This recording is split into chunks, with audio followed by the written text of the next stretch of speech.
What's up, y'all? My name is David and welcome to the Prep Station.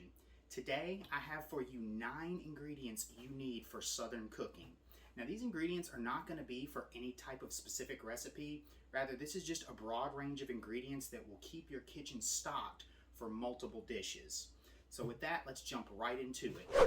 Alright, the first ingredient we're going to talk about today is yellow onions. And you can use white onions also, but I just happen to have yellow onions today.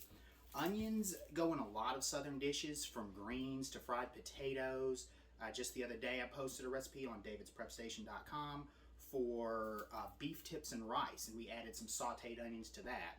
And you'll see that in a lot of recipes. Sauteed onions added on top. I added some sauteed onions on top of the smothered pork dish I did the other day as well. So yeah, onions, it's the only produce on this list, but they are super versatile. You'll use them in a lot of different dishes. All right, the next item on our list, we're going to the sweet side. We have brown sugar.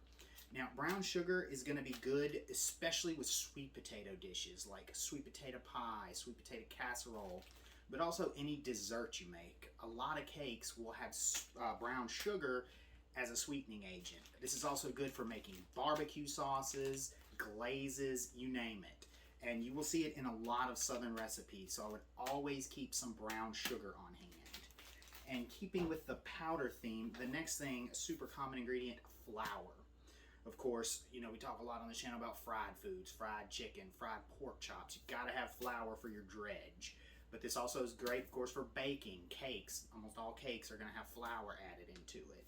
So always in the Southern kitchen, you have to have flour on hand. And this is just all-purpose flour.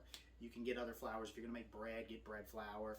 You want something crispier, you can go with a rice flour, but I generally keep all-purpose flour on hand at all times. Next up, another Southern staple is cornmeal. Not quite as used as the flour, but cornmeal is great for, of course, cornbread. And beyond that, you get into your cornbread dressings. I love to make a seafood dressing and chicken and dressing as good sides, even outside of the holidays. It's a fantastic side. Cornmeal is also very important for breading things like fish, fried catfish. You've got to have some cornmeal on hand.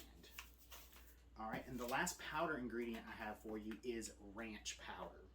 Now, this is, you can of course use it to make ranch dressing, which you can also just buy that off the shelf. There's not really a huge difference, but ranch dressing you will see in a lot of Southern recipes like casseroles and different dishes. It just adds a nice unique kick to it.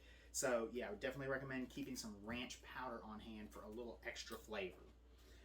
Okay, now we're going to move to our fats and greases. Of course, as you probably figured out, there's a ton of grease in Southern cooking.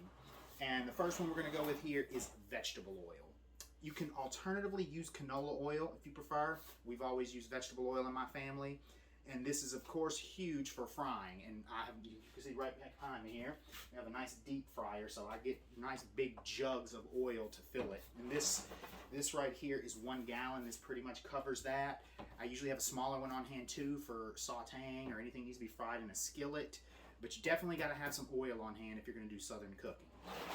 And another fat on that is lard. You get the right side. Lard. This is another big flavoring agent for a lot of dishes like greens, like fried potatoes.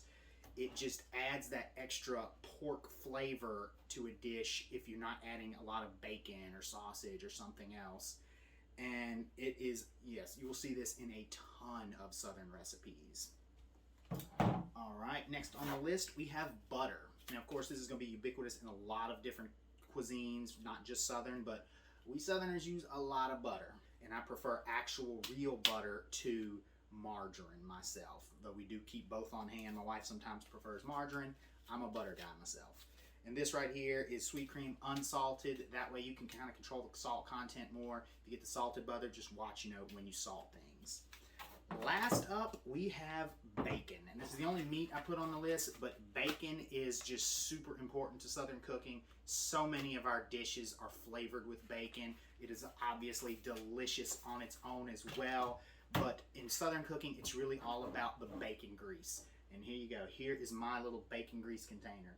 Anytime we cook bacon just to eat it, we always save the grease and keep it on hand for a just multitude of dishes. Chicken and dumplings, chicken and rice, turnip greens, fried potatoes, all of them have a little bit of that bacon juice in there, that bacon grease, just to keep the flavor up. And those are my 9 ingredients for a Southern kitchen. If I left any off, let me know in the comments. But if you're enjoying the content, don't forget to hit the like button. And if you really liked it, please subscribe. I'll see you guys in the next video.